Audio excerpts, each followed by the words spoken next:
Sveicināti! Mēs esam Kuldīgas alternatīvās sākumskolas 5. klases skolēni. Šogad 1. gadu piedalāmies projektā Bērs un viņa kaimiņi. Mūsu bērs atrodas skolas teritorijā. Pētāmajā teritorijā ir 2 bērzi.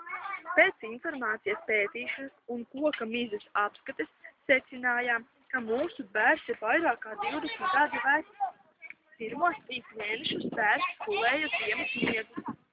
Pēc aprīļa beidzot atnāca ar siltiem saules stariem. Parādījās pirmās zaļās lapiņas. Šogad bērs savos zaros šūpo putnu šūpulīti. Mēs savam bērzam esam veltījuši arī dzejolīti.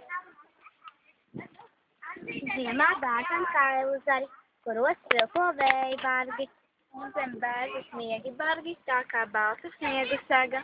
Janvārī sniedziņš sniga apto mūsu bērzu skaistumu. Februārī apkustos, bet vēl sniegs nav nokusis, tātad nāca marta saule ar asiem zobeniem, tā nelaida sniegu prom no bērziņas kājām.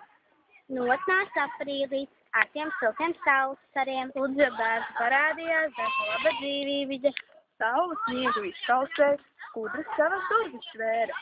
Vējiņš viegli šūpināja putņiem kārtu šūpulī.